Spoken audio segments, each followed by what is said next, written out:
reached the halfway hole of this NFL season. Sal Paolantonio will be joining me in just a couple minutes to talk about a crazy fourth quarter in South Philly and where the Eagles stand at the midpoint. Sean Green checks in to discuss midseason NFL MVP odds and Super Bowl odds. Justin Bruni joins to talk about who to trade for and trade away. And Gary Myers wraps it up with a look at the wasteland of NFL quarterbacks. We're going to do all of that next on a midseason edition of This Week in Pro Football. It's time for This Week in Pro Football, a deep dive into the key issues and marquee matchups in the National Football League. For the next 60 minutes, we invite you to sit back or lean in with host Pat Callahan as we preview the week's Eagles matchup, big games, breaking stories, and all news NFL.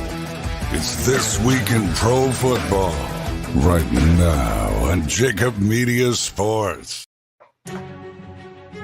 Hello, everyone. Pat Callahan joining you for week number 10 of This Week in Pro Football in the National Football League here on JAKIB Sports YouTube channel. Thank you very much for joining me today as we get ready for week number 10 of the National Football League season with a 17-week season. There's really not a clear midpoint. Most of the teams have had a bye by now, so we'll call week 9 the midpoint of the season. And there's a lot, obviously, to talk about, a lot going on here in Philadelphia. Crazy game last week. A really, really great regular season game between Philadelphia and Dallas. Great, really, because of the humanity of it, the mistakes that were made in that fourth quarter. And we'll talk to Sal Paolantonio about this in a few minutes. Really humanized that game. It was just crazy watching both teams try ardently to hand the other team the win. Philadelphia got it with some very timely sacks, a timely appearance or two by Brandon Graham. Philadelphia won the game now 8-1, best record in the NFL. Curiously, still a lot of questions about the Eagles throughout the NFL as to how dominant they really are, because the Eagles aren't crushing people on the route to 8-1. But you know what? The purpose of it's often been said, the purpose of the game is to win it. You play to win the game. I think that's what Herm Edwards said, and that's what the Eagles are doing, 8-1. So Philadelphia gets a week off, along with the Kansas City Chiefs, Miami Dolphins, and the Los Angeles Rams. And while the Eagles are off, we'll take a look.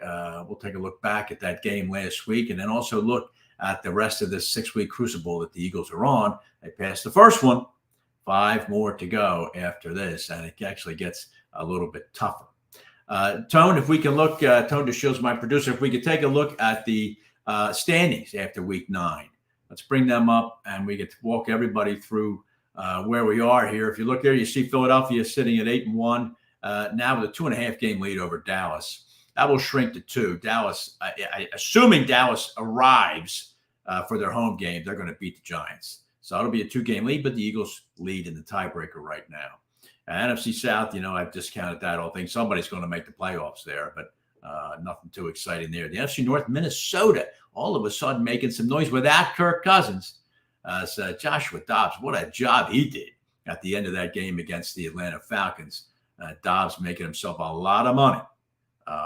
And a lot of questions now popping up. I'm going to ask Gary Myers about this, is that how in the hell Minnesota got him for a 6th-round pick? So many teams desperate for quarterback help. Minnesota snags him for a 6th round. I got a 7th-round pick back in the deal.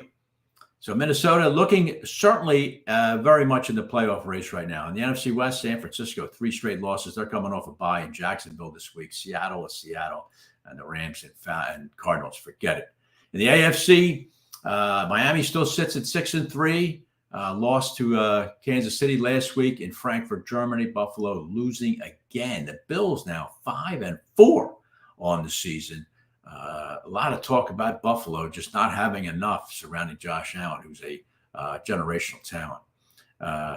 In the AFC South, Jacksonville sits at 6-2. Nobody believes Jacksonville. Sorry, I don't believe it. They won 5 straight right now, but still, this is a watershed test for them. San Francisco coming in this week. We'll see what the Jaguars do. Baltimore doing their usual October-November thing, squashing everybody, ran for almost 300 yards last week in a demolition of Seattle.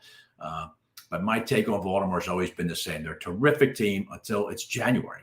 And then all of a sudden, they're not a terrific team. But we'll see. Ravens right now playing like the best team in the AFC. Kansas City sits at 7-2 in the AFC West.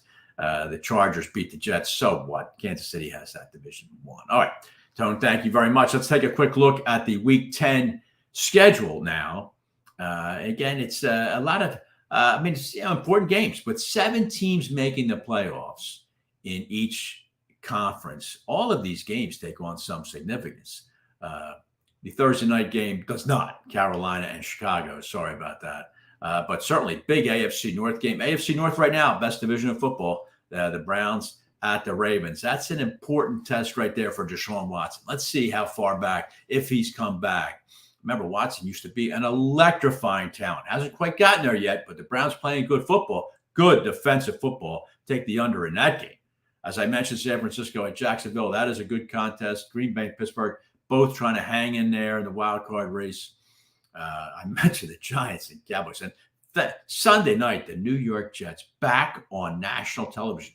Can you think to yourself all season long how many times on national TV we've watched the Giants and the Jets? Boy, I wonder where the league's offices are. I can't recall.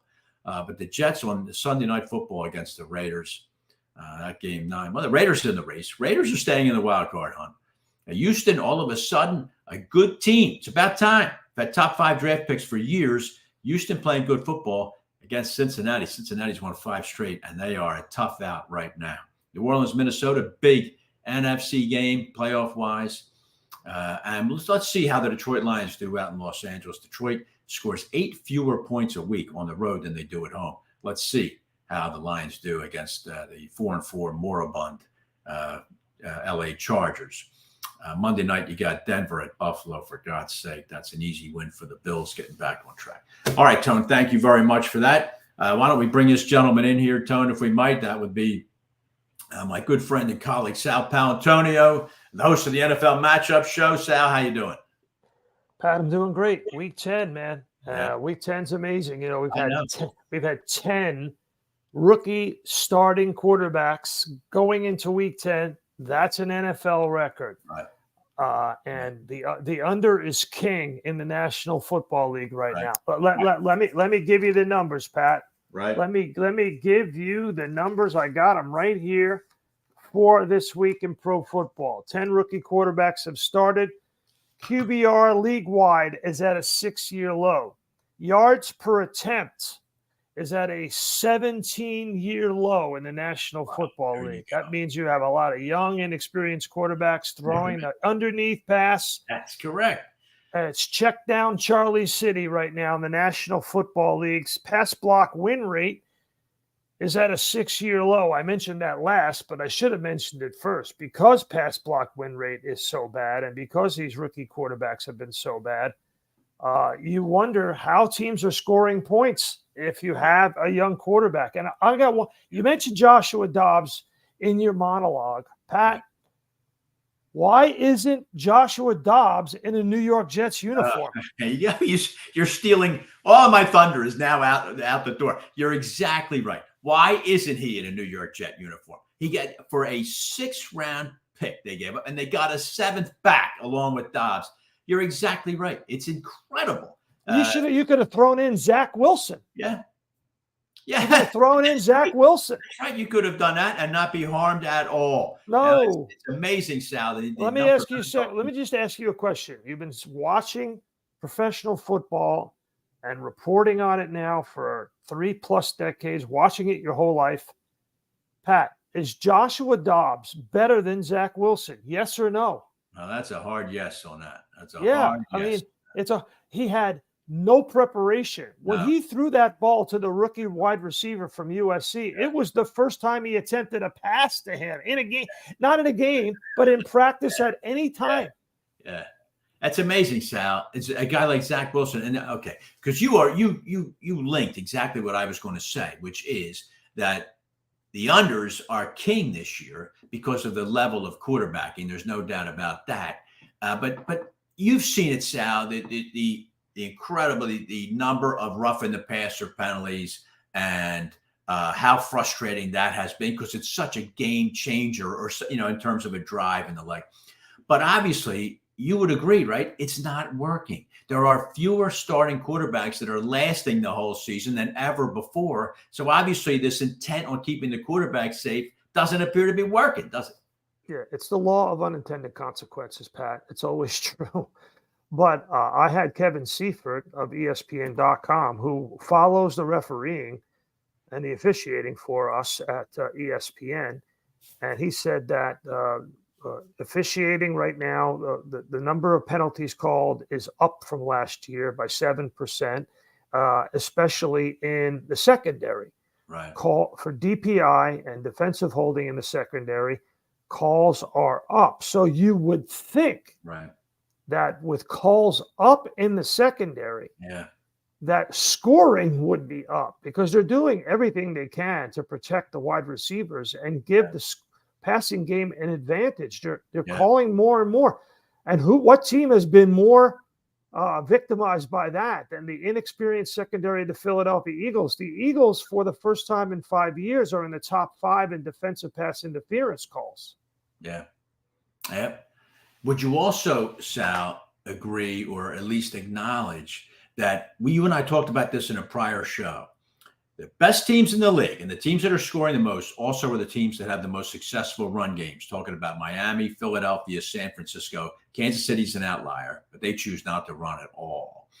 But do you also see perhaps that this seeming de-emphasis on running the ball has also contributed, obviously, to these quarterback injuries, right? Because the ball is in the quarterback's hands a much larger percentage of the time than it's been in the past.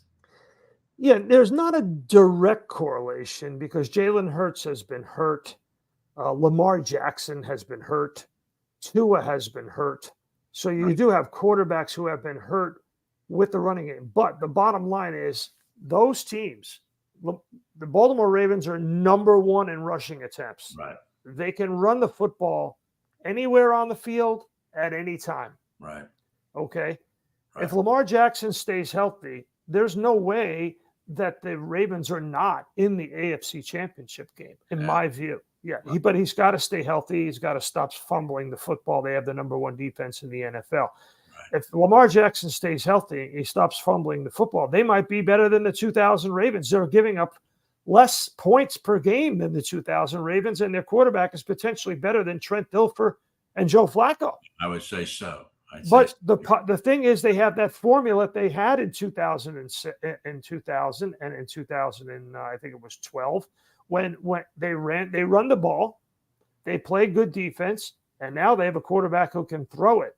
Not as good as Joe Burrow, but he can still throw it.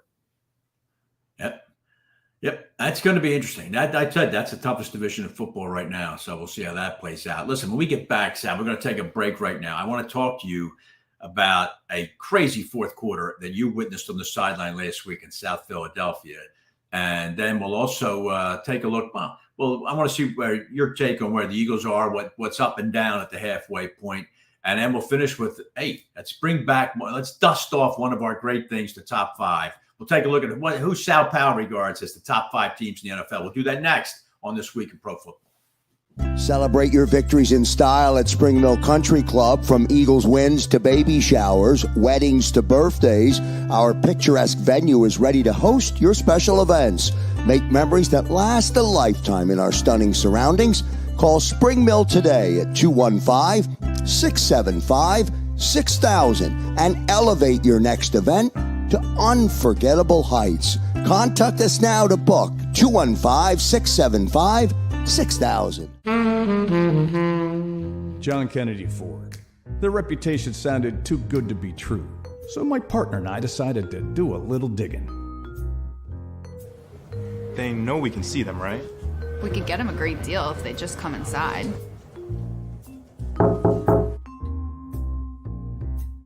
They made us. Run! Uncovering a better car buying experience is easy at John Kennedy Ford. Enjoy your ride. If you own a company and you're not producing a podcast, you're missing out. The public consumes messaging when they're ready. Join the professional podcast network of companies and let JAKIB Media Partners put you in the podcast arena. Come to our professional studio, or we'll come to your place of business and professionally produce your company podcast. Call JAKIB Media right now at 267-261-3428. 267-261-3428.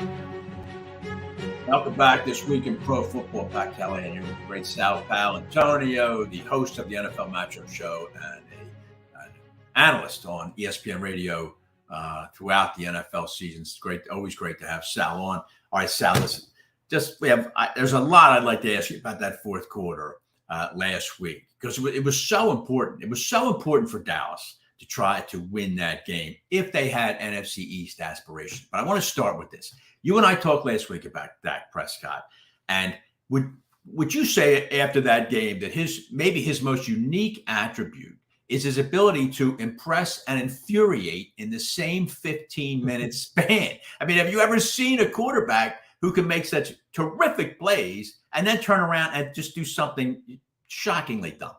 Yeah, well, everybody was singing the praises of Dak Prescott after the game. They lost. They lost the game, Pat. Yeah. And Jalen Hurts was the better player in my view because he won the game. He came out of the halftime locker room after bruising his left knee again, and on the first drive got them in the end zone and gave them the lead that they never relinquished. So it's 1st and 5 on the Philadelphia 6. Yeah. I'm standing on the 10-yard line. I stand next to the same security guard. I'm not going to give you his name. Probably not the right thing to do. And I turned to him and I said, "Is that the 6-yard line?" And I looked up at the clock and he said, "Yeah, 27 seconds. Right. So you got him in the shotgun. They have a false start. Now it's 1st and 10 from the 11. Right. And then he's sacked for minus 11 yards. Okay. So that's the critical play of the game, right? Yeah. The Eagles secondary has been a mess all year due to injuries. Yeah. And the only way they're getting a stop in the fourth quarter, they couldn't do it against Sam Howell. They couldn't do it against Zach Wilson. Right. Was to sack the quarterback. Right. And they get a sack because he holds on to the ball, doesn't see the rush coming from in front of his face. His right tackle got beat very badly. Josh Sweat sacks him. Now you are 3rd and 21 from the Eagles 22, right. And you take a delay of game. Who's that? Pat, who is that on? That's on Dak Prescott. Yeah, there's no question. You may want to scream and yell about Mike McCarthy, but you're the quarterback. You're the field general. There's no doubt. You're no doubt you're right. The digits are right in front of your face, the 25-second clock. And Sal, I want to point out one other play that happened in that fourth quarter. You were probably staring right at it. Was that 4th down when Prescott passed to the tight end and his knee came down at the 1-foot line? Brian Baldinger broke that play down. I don't know if you saw it, because they ran the same exact crisscross on the right-hand side of the field with Brandon Cooks and CeeDee Lamb. Now, if you're a quarterback and you're looking on 4th down and you've got Cooks and Lamb to your right and you've got 2 goofy tight ends on your left, where are you going to look first to complete that pass? And Cooks was wide open on that play. I just think it's something unique about Prescott that he just doesn't seem to me, Sal, to have what Hurts has in spades, which is just that knowledge that when the going is really tough, just to stay calm and make the plays. Pat, I can't agree with you more. And national media was all over. Oh boy, the Cowboys got a moral victory. You know, they went into Philly and nearly beat the Eagles and blah, blah, blah. Dak Prescott played really well. He had over 300 yards passing and this, right. that, and the other thing. Critical moments is when you lose or win big games. Right. I mean, you know, look at all those Super Bowls that Brady won. He won by 3 points. Yes. Yeah, that's a truth. He didn't win by 20. Yeah. He won by 3, yeah. except for the one against Kansas City. That was the only one. So, Yeah. I mean, it comes down, Swagoo, Marcus Spears on ESPN said all summer long, I'm waiting for Dak Prescott to have that moment. Right. When is he going to have that moment? And he had a chance. Pat, 1st and 5 on the Eagles 6 with 27 seconds to go. I know. That's gold to Tom Brady. Yeah. That's gold to Terry Bradshaw or Joe Montana. You got it right. And that occurred, Sal, because the Eagles made 2 terribly uncharacteristic mistakes, really 3 on that drive. The first, of course, was the pass interference against Bradbury, which was a legit call, I thought. The second was Reddick and called for, you and I talked about it 5 minutes ago, the roughing the passer, which was a marginal call, but it's going to get flagged in the NFL today. And then the third was Lamb being left all alone on that pass in the flat and getting down to the 11-yard line. And you throw in, Sal, the near fumble that the Eagles committed. They had a very uncharacteristic fourth quarter, but winning teams find a way to win. Yeah, if they have a quarterback who can do so. So second, listen, they have the best team in the league, and they're 8-1 at the halfway point. Their bye couldn't come at a better time. Their quarterback gets to rest his knee. Whatever's wrong with it, he's got 2 weeks off, put it up, ice it, whatever he's got to do, get treatment on it. Just leave it alone. Don't do anything. Don't go running on the beach. Whatever it is, you're not doing anything. Right. So, but they got to fix 3 things, in my view, on this 7-game stretch. And the first one is the secondary. So overall, I made some coaching points from film study and talking to people who are in the know. Their lack of communication is clear in the secondary. They're not picking up the right zones. They have too many penalties, as I said. 7 defensive pass interference penalties, 5th most in the National Football League. That's the most they had in a halfway point in 5 years. So that's way up. And they've had 10 different starters. Now, 10 different starters is only the Panthers have had more. And the Panthers have 1 win. Yeah. So, they are gutting it out. Right. I mean, they are gutting it out, but they need to do better because now they've got some quarterbacks that they're going to play and some offenses that they're going to play, and they have to go on the road and play the Cowboys. So they've faced the toughest 7-game stretch of any team this year in the NFL.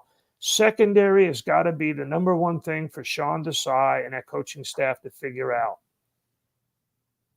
At Kansas City, Sal, home against Buffalo, home against San Francisco. That is a murderer's row of games that the Eagles have. They're going to beat Buffalo and San Francisco. Okay. They are. Yeah, they're going to beat both of them.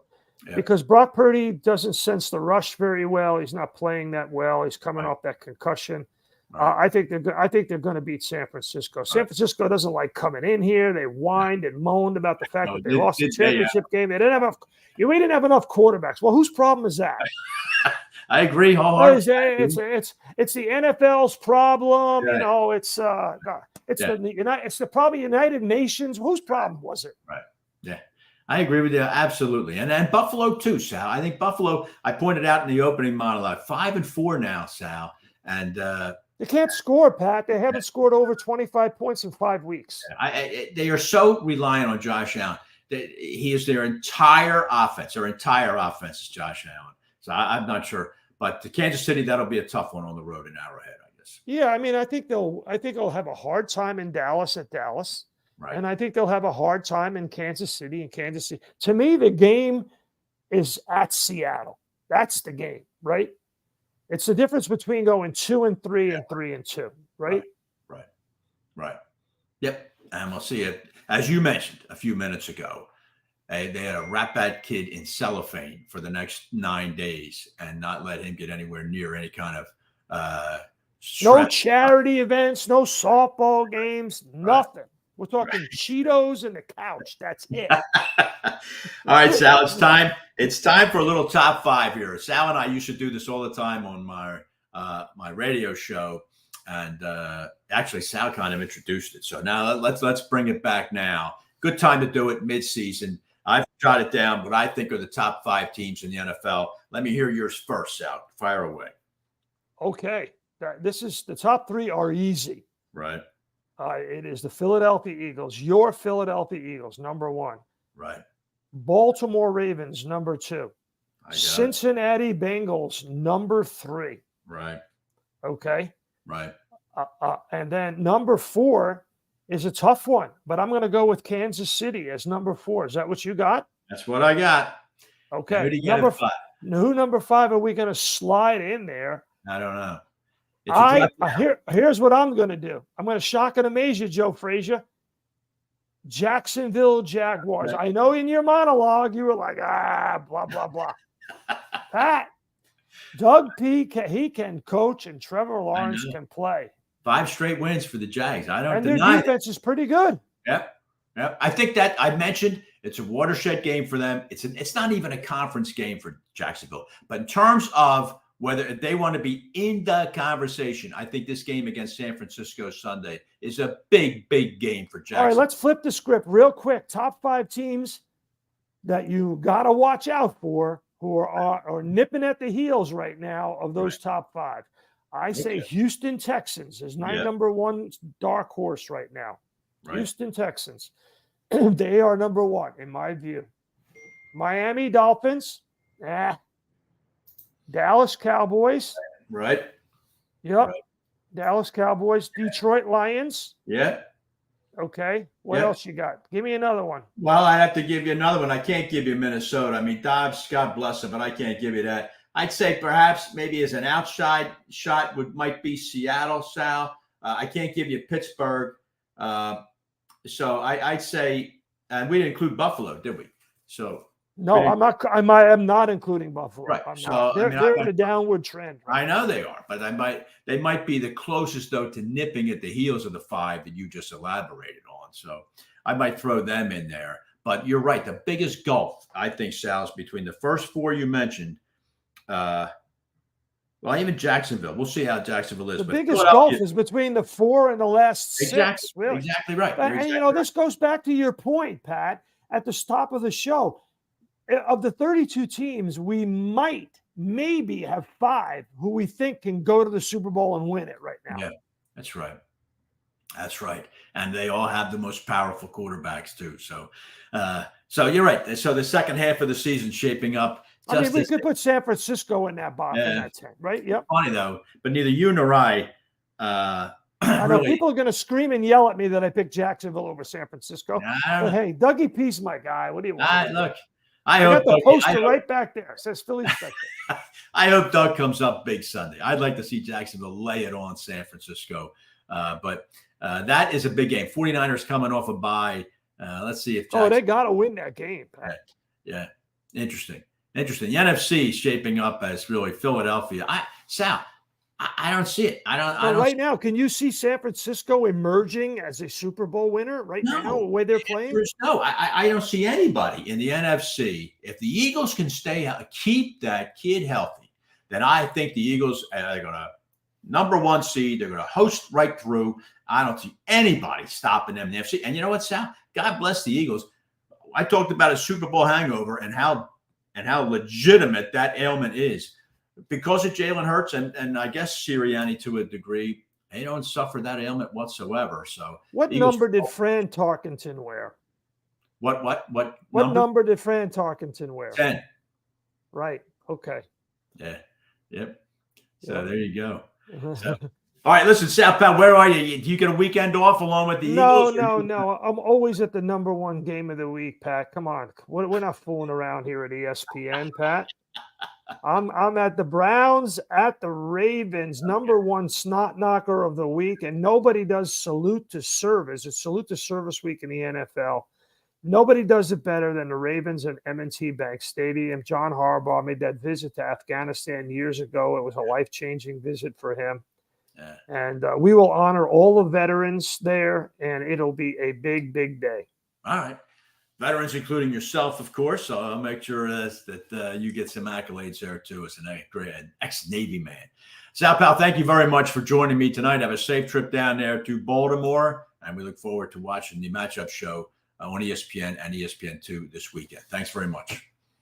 All right, great Sal Paolantonio joining me. So thanks to Sal. Sean Green is already logged in, and we're going to talk to the man himself in a couple minutes when we get back. We're going to talk about some midseason props, some who's leading in the MVP race, the revised Super Bowl odds from the start of the season. And I got 3 games picked out there. I'm going to put Sean on the grill on. We're going to do all that next on This Week in Pro Football. Concrete cut. I got everything you need. Anything can happen when you go live. I got everything you need. There's no trouble, don't need a thing. Snap your fingers and I'm on the scene. Yeah, don't need a thing. Snap your fingers and I'm on the scene.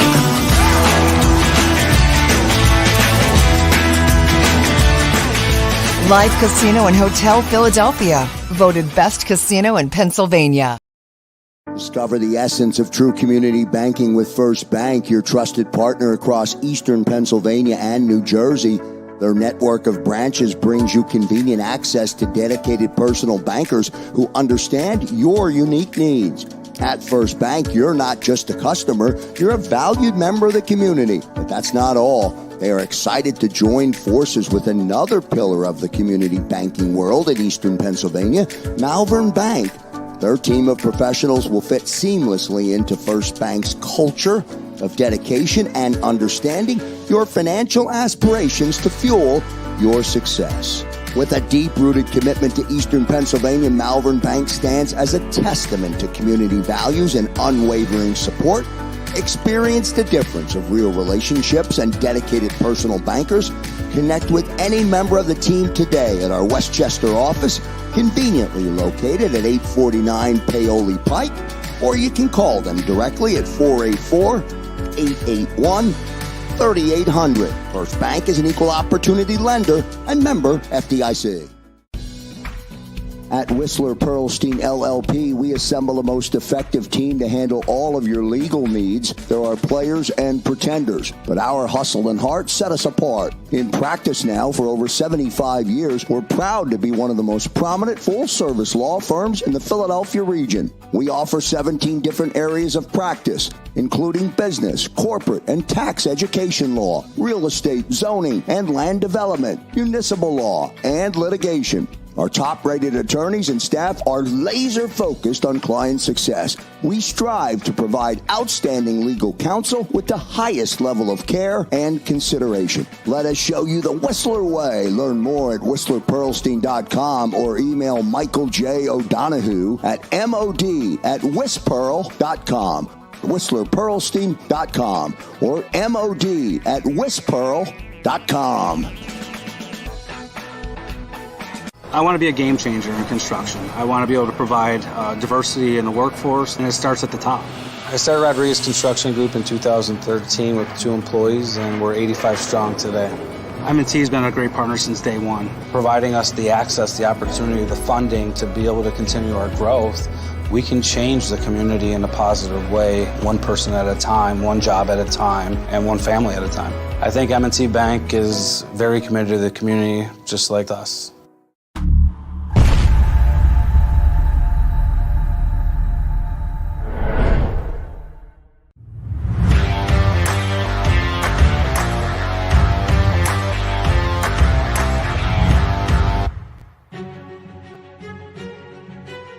Back here on This Week in Pro Football. By the way, Sal Paolantonio presented by the great folks at First Bank in New Jersey. This gentleman, this rogue, presented by the great folks at Live Hotel and Casino Philadelphia. That would be the great Sean Green. Sean, how you doing? Doing great. 8-1 Eagles are going into the bye week. I've had a pretty good week picking against the spread, so that's always a good sign. And yeah, just feel pretty dialed in, knock on wood.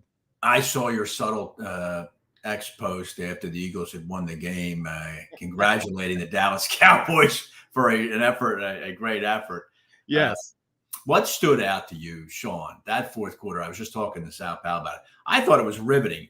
It wasn't excellent football. Both teams were making mistakes, but boy, I thought that was like a riveting fourth quarter. What stood out to you in that fourth quarter? Well, my blood pressure for one. I mean, it was so tough.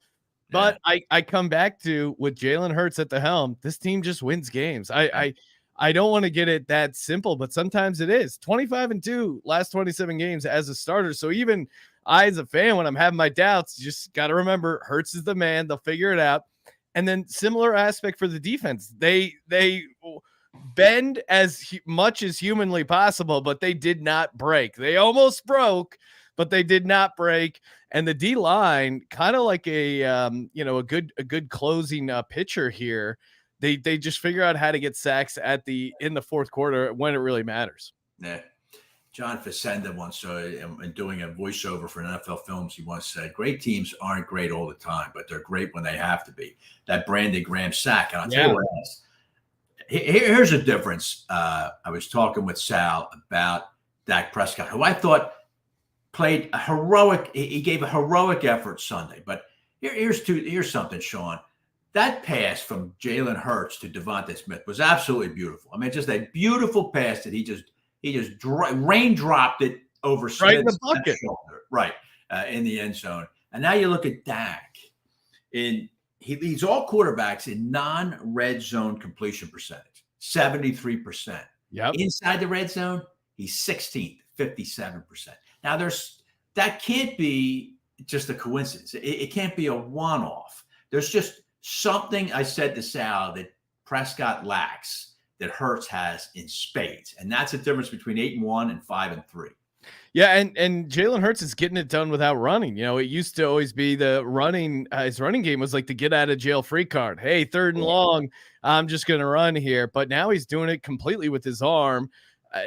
Scary moment there when he got hit.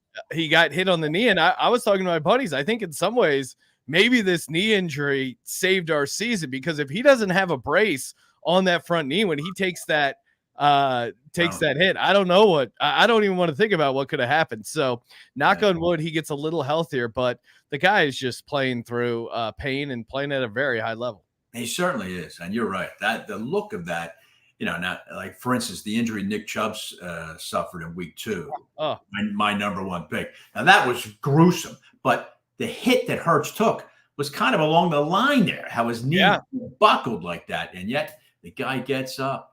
You're right. Lesson learned there, hopefully, for the Philadelphia Eagles. Now we'll see how it affects, because it already has impacted the zone read that Hurts used so effectively last year, because he just can't run the ball as much. See if the Eagles can keep that running game going. Let's look, Sean, at some midseason props, if you might, here. I teased out the Super Bowl odds and MVP odds. Let's start with the lesser, which is the MVP. I don't really get that excited about it, but is the MVP right now, is most of the talk centering in Vegas around Lamar Jackson? Yeah, Lamar is the favorite at plus 350. Although I still say this is a pretty wide open race, right? I mean, I think because Lamar has also fumbled 10 times this season. They've been kind of getting away with it.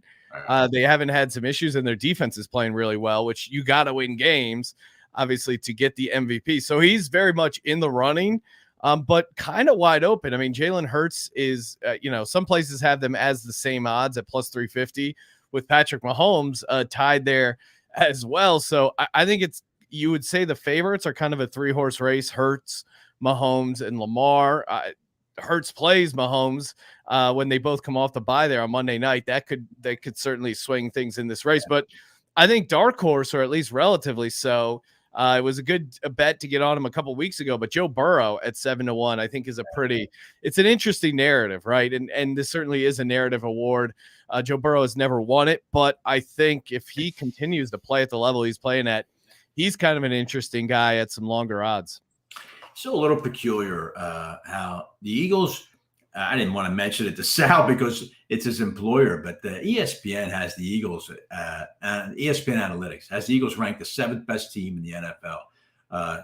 Dallas is 6th. I don't know what kind of analytics that is, but even Hurts to be he's quarterback of an 8-1 team, and yet the level of respect doesn't seem quite to be there nationally. Would you agree?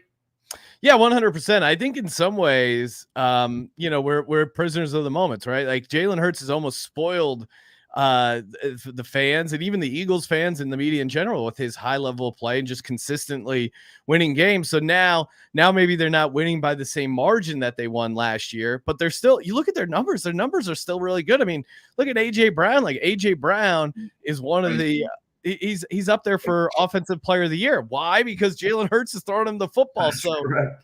yeah, it's weird to be 8-1 and kind of flying under the radar because they have played some close games. But I would say this, even the gambling market, they're 6-2-1 ATS. So usually if you're 6-2-1 ATS, you're getting a ton of respect. It's like, wow, you're taking care of business.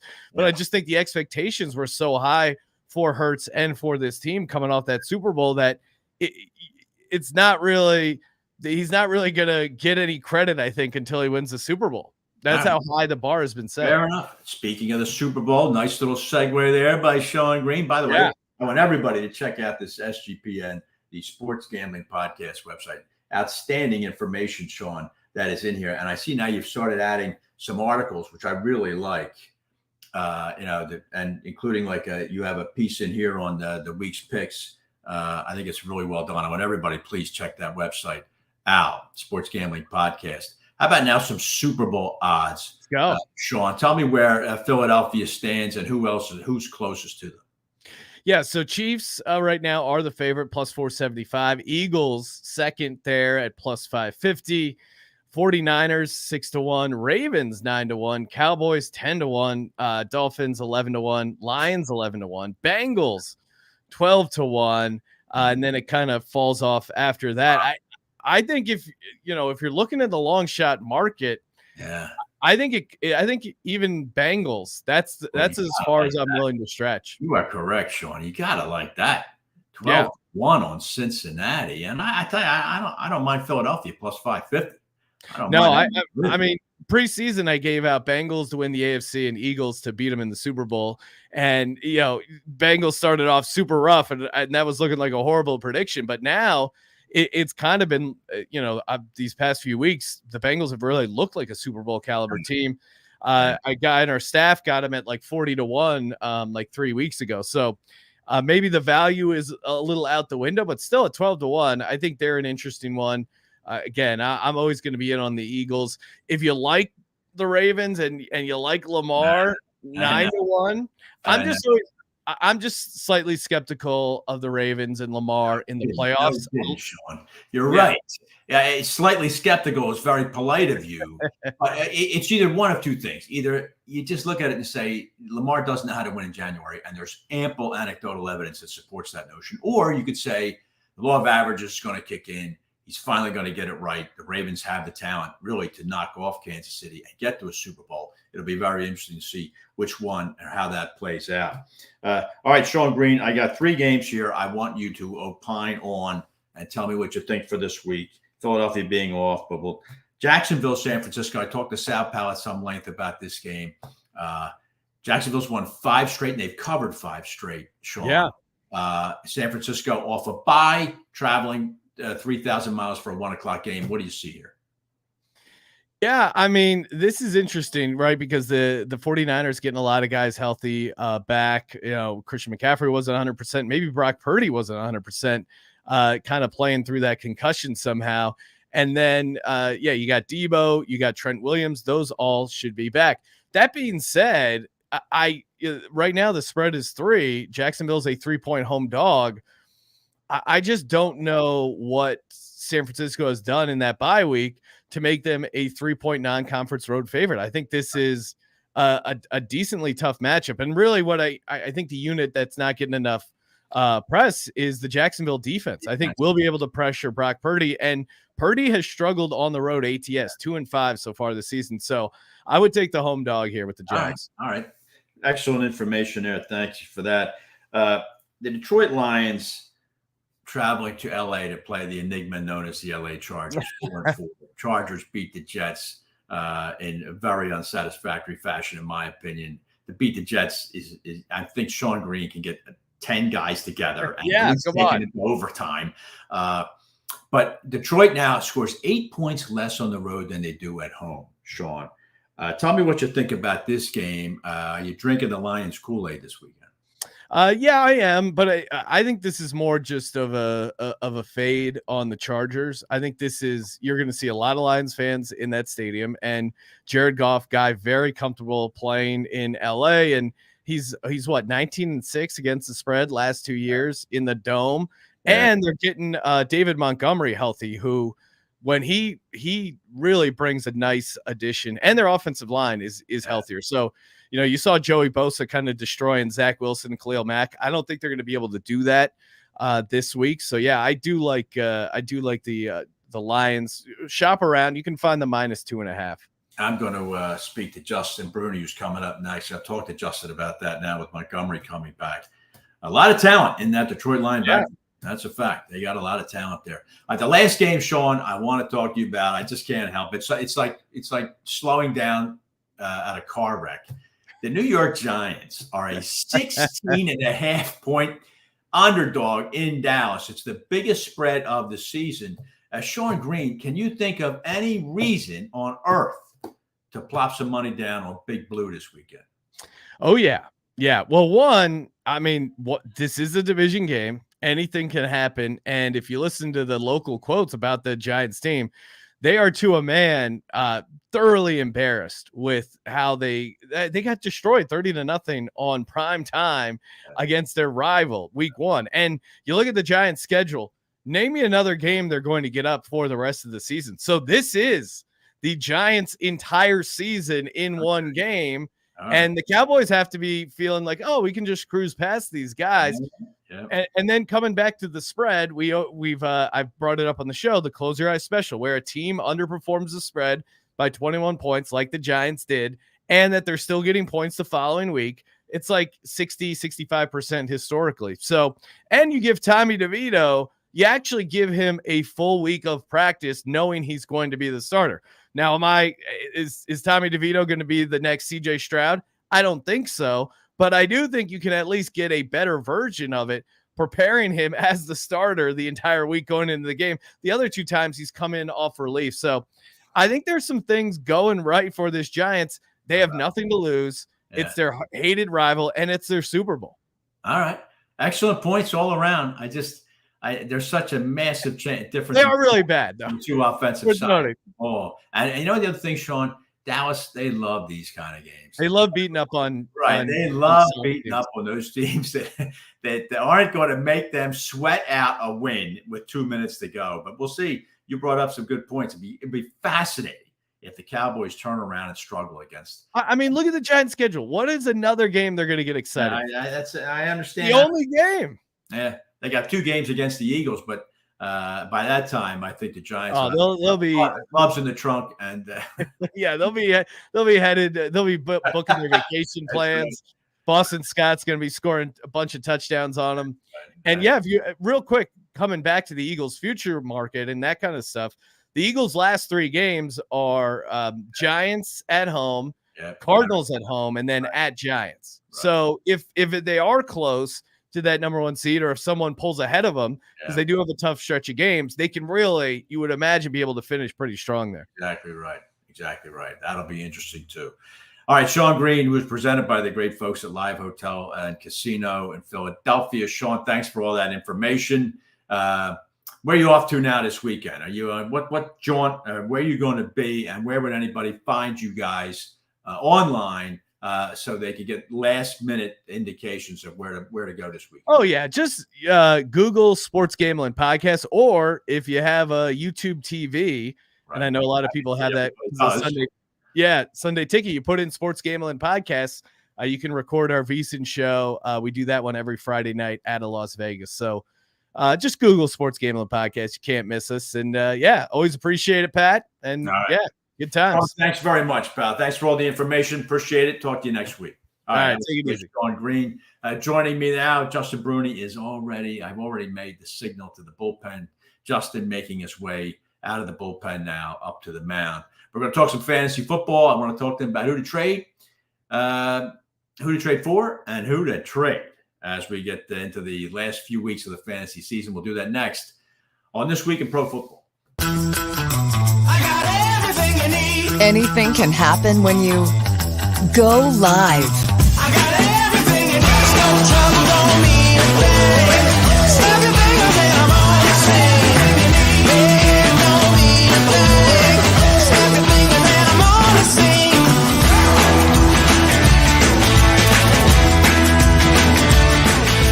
Live Casino and Hotel Philadelphia, voted best casino in Pennsylvania. If you own a company and you're not producing a podcast, you're missing out. The public consumes messaging when they're ready. Join the professional podcast network of companies and let JAKIB Media Partners put you in the podcast arena. Come to our professional studio or we'll come to your place of business and professionally produce your company podcast. Call JAKIB Media right now at 267-261-3428. 267-261-3428. John Kennedy Ford. Their reputation sounded too good to be true, so my partner and I decided to do a little digging. They know we can see them, right? We could get them a great deal if they just come inside.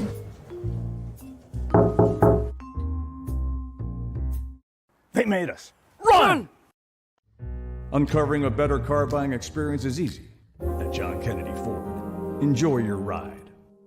Johnny Apple's Restaurant and Bar opened in 2001 and for over 20 years has been serving great food and good times to Bucks County residents, friends, and family. Ideally located at 184 Buck Road in Holland, Johnny Apple's offers a terrific array of steaks, seafood, and daily specials. They also host private parties and affairs of any size. For excellent food, great company, and a relaxed lunch or dinner, check out Johnny Apple's Restaurant at 215-953-9900 or at johnnyapplesrestaurant.com.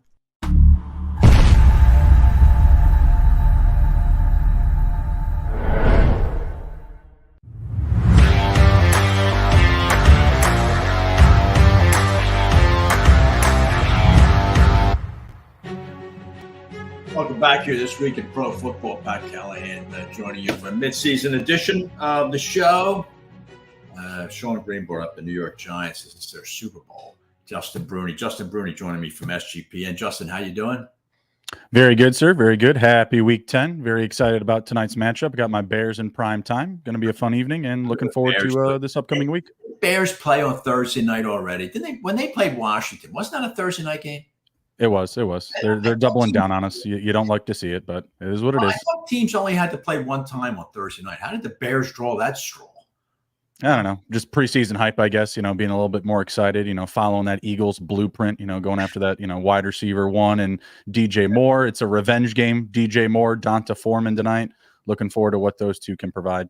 All right. Now that you brought it up, I'm going to squeeze in my question here and just take 3 seconds on it. Adam Thielen or Brian Robinson? That's tough. I really like Adam Thielen tonight. He's very familiar with the Bears. The Bears are allowing a ton of fantasy points to the wide receiver and quarterback position. I think he has a safer floor, but I also really love that matchup up against New England. The only thing I don't like about it, I believe they're playing that game overseas. That's an 8:30 a.m. game. Is that right? No, that's in the that's not the Washington.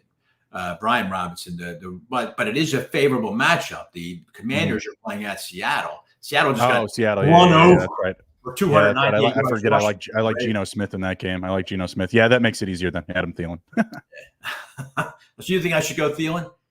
I do. Yeah, I have Thielen tonight for over 6.5 catches and over his yardage of 66.5 yards. So I really like Thielen tonight. All right. It's funny. Robinson for me has 7 touchdowns on the year. I played him a number of times and gotten 7 fewer than those touchdowns out of him. So it's just that goes. It's just that kind of year. What are you going to do? But all right, Justin, you and I every week, I insist that we discourse about these quarterbacks. It's incredible. Again, the top 10 list. I can't help but point this out to you. Like one of the fantasy in places or websites that I follow. Sam Howell 7, Brock Purdy 6, Joshua Dobbs, who has been in Minnesota. Joshua Dobbs probably doesn't even have a place to stay yet in Minnesota, and he's already ranked 10 on some lists. Tell me what you think of this quarterback list right now, and who do you like this weekend? It's pretty rough. Geno Smith is my guy for this week. I'm seeing him in a big spot for a comeback week. Had a stinker up against the Ravens. Ravens are one of the better teams against the quarterback position this year in fantasy. The Commanders, not so much. So I'm expecting big days from their receivers. DK Metcalf, Tyler Lockett. Bobo will probably come in and steal some type of random touchdown, but I like Geno Smith a lot this week. Sam Howell, I think, is in a good position. I don't really think that you're looking to back away from starting him unless you have another elite guy like an Allen, like a Hurts, like a Mahomes. But Hurts on a bye this week, maybe he's the key guy to fill in for you, in these dire situations. We have a lot of good QBs out this week, missing Tua, missing Mahomes, missing Hurts. So I think any of those guys are decent fill-ins. I'm not excited about starting Brock Purdy right now. Still missing Deebo Samuel, still feels banged up, post-concussion play, whatever is going on with him. So I don't necessarily feel comfortable about him. I'd be looking to get off of him this week. All right. I had been teasing this about who to trade for and who to trade away. Justin, just give me a couple names of each. Yeah. Give me a couple of guys that you think have had very disappointing first halves of the season, but somebody that you would want to grab for the second half of the season. Well, I don't know if you would call it disappointing, but I think that Russell Wilson has flown under the radar. And if you're a fantasy football team that may have drafted like Aaron Rodgers, maybe you had Kirk Cousins, and you're just going through, the shredder here, I think that Russell Wilson is a decent buy low option because he hasn't really had booming production, but it's been a very steady, safe floor.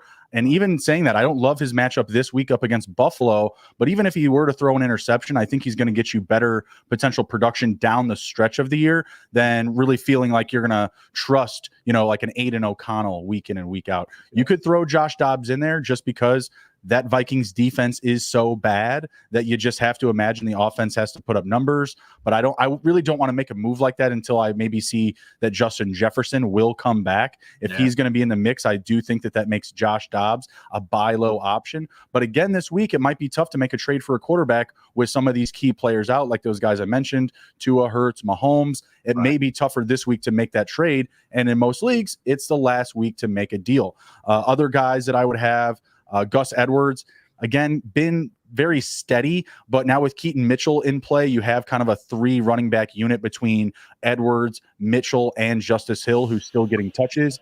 I would say to try and sell Gus Edwards at this time. Okay. Also, doesn't have a great matchup this week. All right. Call me crazy, but I'm selling Travis Kelce. He's not clearly far ahead of these guys like TJ Hawkinson, Mark Andrews. I like buying maybe a potential Evan Ingram who has no touchdowns yet on the season. I expect him to have a big second half. If you could do, a swap for Kelce for an Ingram and maybe another piece that you might be missing, maybe a wide receiver or a running back, I think that would be a fruitful move to make. Evan Ingram, top 2 in targets at the tight end position right now, just not getting the touchdown love.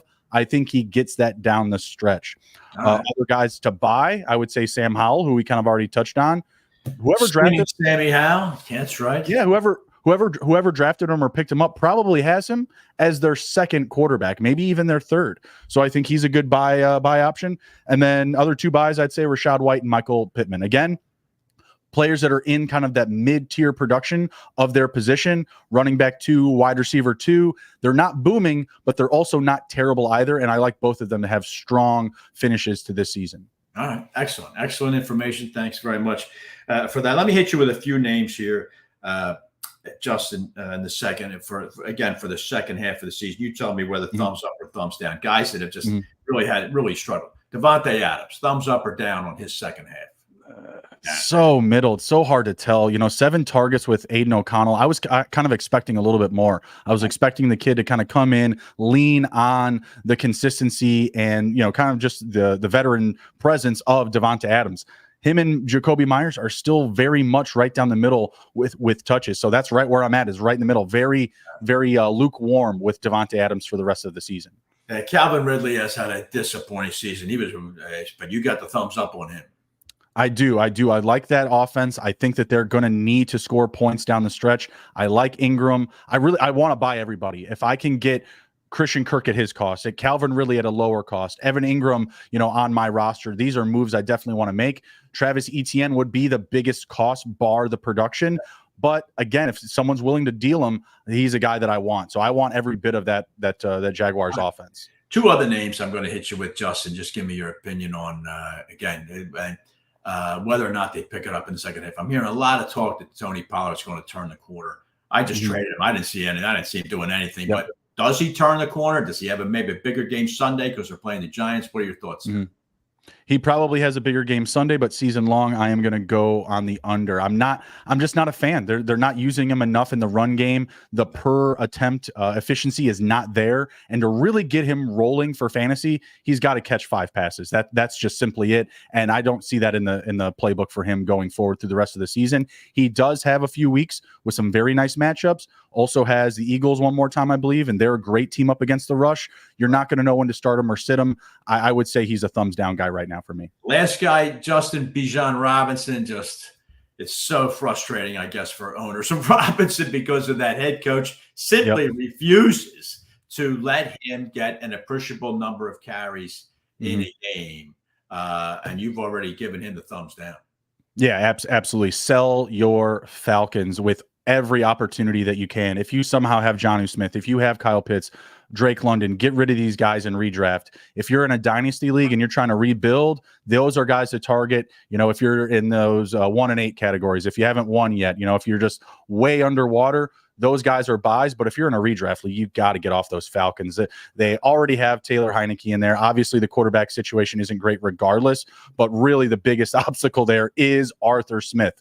Don't like Bijan this week, selling every bit that I can. I don't even want to buy Tyler Algier. You just don't know who to start. You don't have the confidence to start these guys. They don't score enough touchdowns, Justin. Correct. Don't score enough touchdowns. Their ceiling is 2 a week. What are you going to get out of it? Yep, exactly. Guys, you're exactly more this year more than any, Justin. I think is for you to win your fantasy league, you've got to have at least one AJ Brown type or a guy like that who's Tyreek Hill, multiple points in a given week. But they are few and far between. Last question for you. David Montgomery back in the Detroit Lions backfield for the second half of the season. Do you see it returning to the way it was with him being the bell cow, or do you see a bigger role for Jamar Gibbs? If I had another 2 thumbs, they'd be way up. I mean, I'm just all over David Montgomery. Being a Chicago fan, I'm very close to the situation, being able to watch him, evolve through his career. It's a very good situation. And whether he's a workhorse or not, I know for a fact where he will be a workhorse is in the red zone. Great offensive line, bigger build, going to be able to finish on the goal line, and he is the guy inside the 5. So even if Jahmyr Gibbs continues to build on his role, inside the 5, inside the 10, it's the David Montgomery show. One of the best offensive lines in the league. Another big buy candidate if you can get in on him. Yeah. I'm not giving him up. You couldn't tear him away from me. Fair enough. That was great stuff, Justin. Where does everybody find the great Justin Bruni this weekend other than at Soldier Field? Where are we finding you so we get any last minute tips? At SGPNJB on the X, and you can find us on YouTube at SGPN Fantasy Football. All right. Justin, thanks a lot, pal. Appreciate you taking all the time. Look forward to talking to you next week. All right. Appreciate you, sir. All right. Justin Bruni checking in there with some excellent information. Hopefully, something to think about who you're wheeling and dealing if you want to make some last minute moves, maybe to get yourself over the top. But boy, it's been frustrating for a lot of guys like myself. I thought drafted pretty well and found out otherwise. All right, listen, we get back. The Dean himself, Gary Myers, is going to join me. We're going to talk about some quarterbacks. I have to do it to Gary. We're going to talk some New York football, some NFC East football. We're going to do all of that to wrap up a mid-season edition of This Week in Pro Football. Concrete Cutting Systems Incorporated, the concrete cutting specialists in Philadelphia and Pittsburgh. These guys are celebrating their 28th anniversary as the industry leader in the field of concrete cutting and robotic demolition. Any type of concrete cutting or drilling, concrete demolition or interior excavating, call the specialists. Concrete Cutting Systems. They're the only full union concrete cutting company based in Philadelphia. Call the guys today at 215-533-0652. The website is concretecuttingsystems.net. Let's go Eagles. Evolution Energy Partners has helped hundreds of businesses save millions of dollars on their energy spend. They offer electricity and gas procurement strategies, efficiency audits and engineering and financing solutions, as well as online utility bill management. To learn how your business can save, visit www.evolutionep.com or contact Chuck Herschella at 610-329-8288. Evolution Energy Partners, energy solutions to improve your bottom line.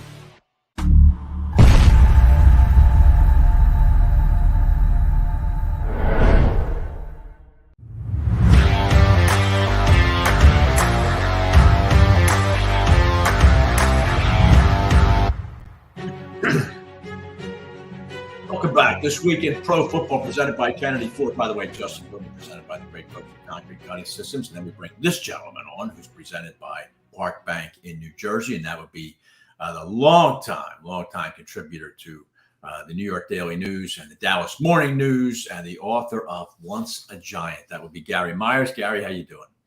I'm doing great tonight, Pat. How you doing? I got a sponsor. Is that what you're saying? Yeah. It didn't put. Yeah, it doesn't get you any 10 cents more, Gary. It just goes to me. But that's. Hey, that's my goal in life. Make sure more money in your pocket. Well, if you could maybe work a little bit harder on that, Gary, I'd appreciate it instead of insisting on writing books and that type of folderol. But the book doing well. I see it very prominent on bestseller list. You're happy with the response? So far, it's really been great, and I'm really appreciative to everybody who's bought it, and the feedback that I'm getting has been very positive. So that makes it all worthwhile. Good. The sequel coming out, Once a Jet, the story of all these successes of Zach Wilson. I can't wait, Gary, to read that one. But I don't want to start with that. I don't think it's going to be any longer than like the length of a table of contents. That's fair. But actually, what I want to start with you on is another NFC East team, and that would be the Dallas Cowboys, who you covered for a number of years with the Dallas Morning News. Just give me your thoughts on the Cowboys coming off what was really an excruciating loss, as Sal Paolantonio talked about earlier in the show. 1st and goal from the 5, 27 seconds to go. They end up 3rd and goal on the 27. How did the Cowboys come out of that game, Gary? Feeling good, having gone toe-to-toe with Philadelphia, or feeling terrible about not winning that game? Well, I don't think there's any moral victories at this point for the Cowboys, especially when they're playing the Eagles. Just playing them tough in Philadelphia, it still goes down the same way in the loss column. And so I don't see that they gained anything out of that, because when they play them again, who knows what's going to happen? One game has nothing to do with the next. Now, psychologically for the Cowboys, they have an advantage this week because they basically get a bye. They're playing the Giants, who are playing an undrafted rookie free agent, a quarterback, Tommy DeVito. And if the Giants, haven't given up on the season, and I'm never going to accuse the team of quitting, they certainly don't have the motivation of trying to get to the playoffs anymore. And it's a question really of, how hard will they play for Brian Daboll over the second half of the season when there's no reward waiting for them except the potential of a top 5 pick in the draft, and trust me, no players think about it in those terms. Right. When teams get accused of tanking, it's never because of the players. It's because of the way the coach utilizes his personnel, or how he's told to utilize his personnel, like the Eagles did a few years ago when they lost to Washington, which cost the Giants a playoff spot, even though they were only 6-10 that year. So I'm getting off the track here. As far as the Cowboys are concerned, Pat, all this is just window dressing between now and the playoffs. And then it's just a question to me, flip a coin. Are they going to lose in the wild card round, or are they going to lose in the divisional round? Because we know the Cowboys never, forget about making it to a Super Bowl, they never make it to a championship game anymore. It's funny. We spent a lot of time, Sal and I, earlier talking about Dak Prescott, who I thought gave a heroic effort. I really do. I think he really played as hard as he could. Yep. And yet, Gary, I think he's very emblematic of the Cowboys, the way you just described it. No NFC Championship game since 1995. They just don't seem to have that last burst, or whatever it takes to actually get to where they got to go. And Prescott might be as good an example of that as any. Yeah, I mean, they don't close. Right. And don't close. There you go. You're right. Yeah, I mean, you need Mariano Rivera or something like that to close out these games. You're right. Or, I can think of many examples of quarterbacks in the NFL who were very good at closing them out, but or just finding a way to win. It has been a problem for them when they go against the top level competition. I mean, they got blown out by the Niners, and I mean, they played well against the Chargers, but I think the Chargers are just probably like a 500 team at best. It's exactly what they are. Exactly what they are. Yeah. All right. Gary Myers, I want to then segue this. We mentioned Prescott. Now I want to talk about quarterbacking in general so far this season. You and I have talked about this before. My favorite topic. Yes, but I want to talk about it too within the context of the Jets. And I know we laugh about the Jets, but I mean, for God's sake, Gary, Zach Wilson. Now you have defended Zach in the past, but I'm telling you, that position has to be harder and harder now to embrace. And what I want to ask you is this: a 6th-round pick and gets Joshua Dobbs and a 7th-round pick from Arizona. Dobbs literally steals a win against Atlanta and keeps the Vikings in the wild card race. Why couldn't the Jets have done that deal with the type of defense they have? Why couldn't the Jets have acknowledged Zach's not going to get us there? We've got to do something. Well, I mean, do you really look at Josh Dobbs as a savior type? He won one game in Arizona. I know the team's not very good, but I don't know that he really distinguished himself. He's just a journeyman quarterback. I don't know, Gary. I mean, I'll tell you what, and this is near to dear in your heart. I would have given, Carson Wentz a shot. At least he has a little bit of a history of winning. He was bad in Washington. I don't think he played horribly in Indianapolis the year before. It's just that they blew that last game of the season in 21 against Jacksonville. Right, cost them a playoff spot, and Jim Irsay just blew up and got rid of Wentz and got rid of Frank Reich. Right. But if I was the Jets, I mean, the problem right now, Pat, is what are you going to do? You're going to go to Trevor Siemian? So I understand your point about Josh Dobbs is better than Trevor Siemian, and at least he's been playing this year and would have given them an alternative. So I'll give you that. Right. But the way the roster is presently constructed, and people are calling for Zach to get benched, especially, excuse me, if things go poorly the first half against Las Vegas on Sunday, they go to Trevor Siemian. I mean, come on, Trevor Siemian.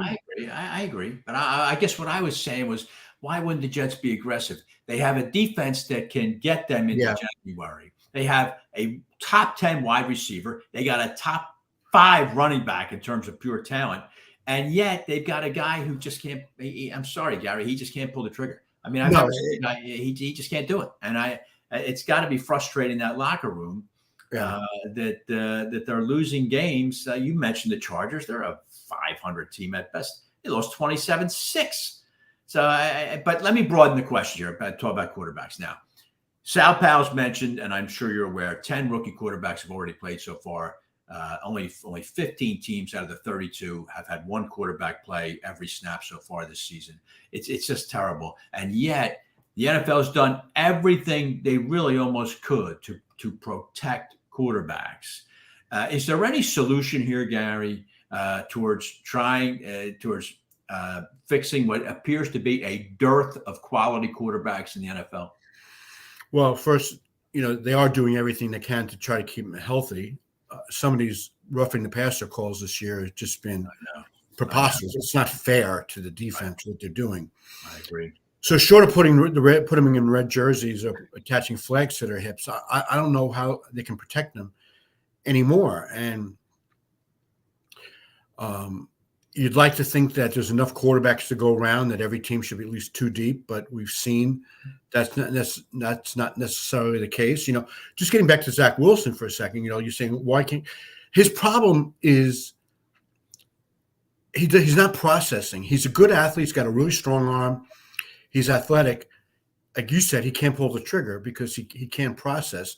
Right. And Kurt Warner went through that. I'm not making comparison here at all, but Kurt Warner held on to the ball too long for so many years that he kept taking sacks and he was fumbling all the time. Right. But it wasn't because he was processing. It's because he was always willing to trade a big hit for a big play and held on to the ball too long, trying to wait for someone to come open. Zach is looking at open receivers and just can't get rid of the ball. Yeah. He's so afraid of making a mistake. Yeah. I think this is a really good year for quarterbacks coming up in the draft. It could be as many as 5 that go in the first round, and teams just, the backup quarterback on a good team is one of the top 5 most important players. And I've always felt that way. That's true. Because you lose your quarterback and you have a good team and you don't have a capable replacement, your season's over, as you're seeing with the Jets right now. I really feel bad for the Jets defense because this is now 2 years in a row that they've had a defense that is good enough, especially this year, it's a defense that's good enough to go very deep into the playoffs. And before Rodgers got hurt, there was no doubt in my mind this was a Super Bowl or bust season for the Jets. That anything less would have been a disappointment, because why else would you bring in Aaron Rodgers just to get him to the playoffs? No, I mean, they did try to win a Super Bowl. I agree. I don't get it. I don't get it with Zach. I'm not around him enough to see like how he answers questions and how he presents himself. But Pat, it's a simple thing right now. He drops back and he doesn't know what to do with the ball. He doesn't know where to go with it. He can't go from one read to the next. I'm not sure that, Nate Hackett's offense is good for anybody but Aaron Rodgers. Yeah, that's what happened to Russ Wilson last year. Boy, they sold everything. They just pushed every chip they had to the center of the table on Aaron Rodgers. And obviously it was a disaster for him. Alan Lazard got a huge contract. I know, Lazard too, right? He does nothing but Randall Cobb and the other team in New York. Just tell me briefly. Yeah. They gave the money to Daniel to Jones at the end of last season. I think their hand was forced on him there, Gary. And the Giants are probably going to end up with a top 5 pick in the draft. And you just mentioned there's a lot of quarterback talent coming on board. Do the Giants use that pick on a quarterback? 100%, Pat. Yeah. Daniel Jones's guaranteed money runs out after 24. With the ACL that just happened last week, he can be back anywhere from the start of the season to the middle of the season. It's taken Kyler Murray about 11 months to come back. Right. So, and he had, other than last year, he's had a really hard time staying on the field. So it's not hard to connect the dots here. Strong quarterback draft. The Giants gambled somewhat on Jones. It's really just, it's easy for me to say this, but it's just money. It's $82 million guaranteed over 2 years. And then there's no guaranteed money. So they can cut ties with them and not have any future payouts. They could easily wind up with a top 5 pick. They have 2 number 2s. So say if Arizona winds up with the first pick and they want to stick with Kyler Murray, the Giants can trade up to the top spot. Chicago could have the 2nd and 3rd pick because they have Carolina's pick as well.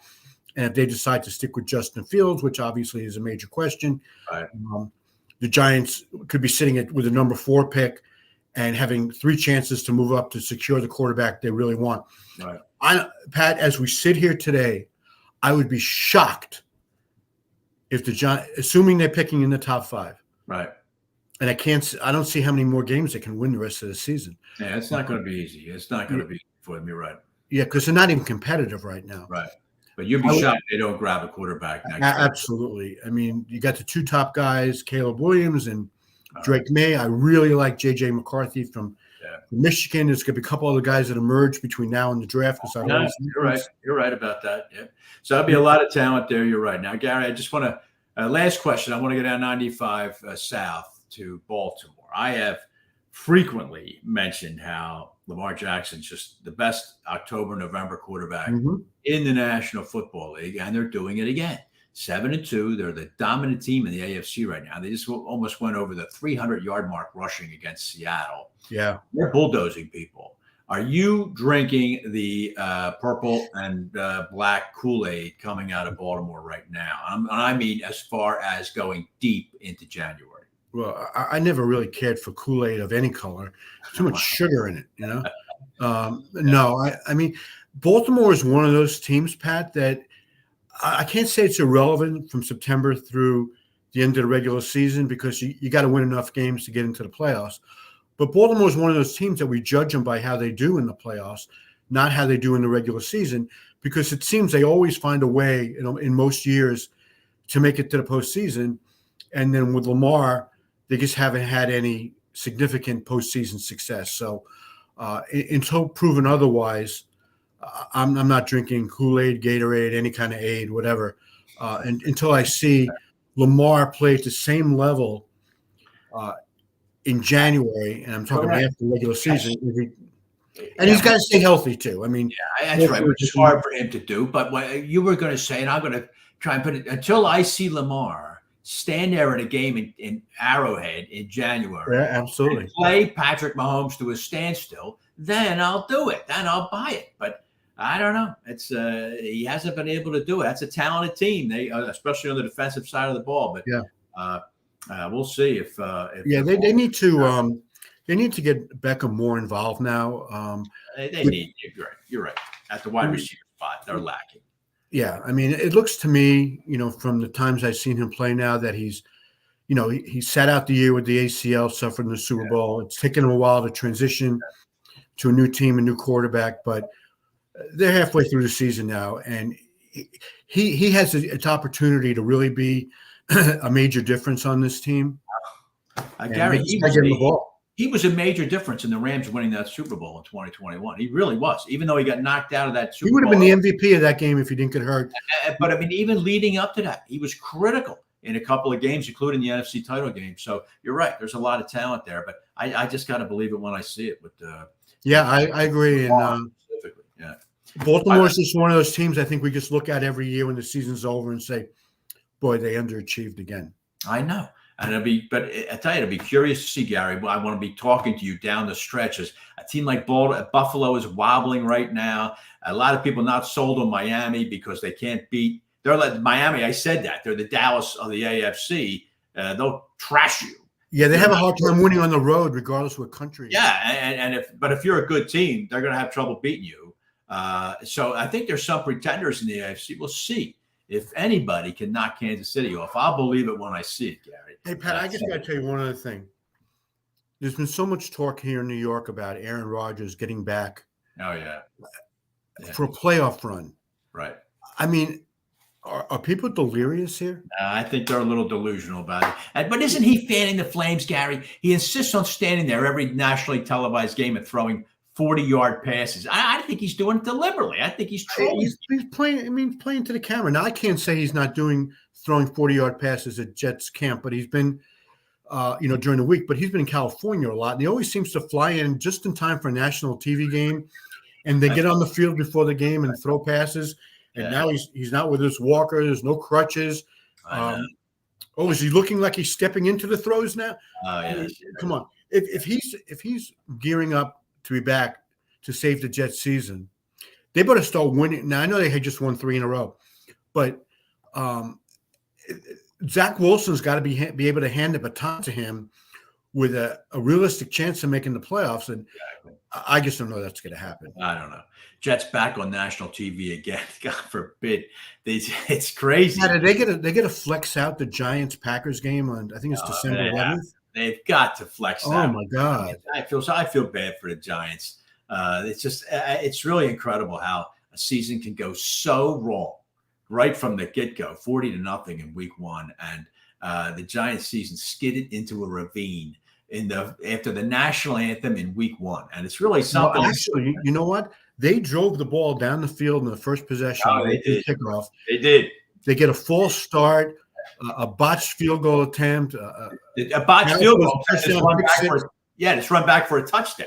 Yeah, you're right. And this season has gone right into what we say around here. It's gone right into the Jersey swamps. There you go. Right into the Jersey swamps. That about sums it up. Unlike this segment, Gary Myers, thanks for taking all this time. And congratulations again on the book, Once a Giant. Everybody go out and get it. Make a great Christmas gift. And it's not just about the Giants. It's really about the players on whose shoulders the current NFL guys are standing and how they've had to withstand. And Pat, just food for thought for a future show. The Giants play the Eagles in the last game of the season. If the Eagles got the 1 seed locked up and the Giants need to lose to get the number 1 draft pick, and the Eagles get to bench all their players to prevent, That's funny. We'll see. Yeah. We'll see. That'll be interesting. It could be the complete reverse of what happened a couple of years ago. But that'll be interesting. You're right. Gary, thanks a lot, pal. Gary Myers. All right, thanks a lot, Pat. I appreciate it. All right. Gary Myers joining me here to wrap up a midseason edition of This Week in Pro Football. As we had put up at the start of the show, some good games this weekend. Good games. Unfortunately, I'm not too sold on the Sunday nighter Jets and the Raiders, nor the Monday nighter Buffalo hosting Denver. That's unfortunate. But anyway, check them out. Eagles on the bye, and we'll get right back into the second half of the season when we talk to you again on This Week in Pro Football, presented by Kennedy Ford. Good night.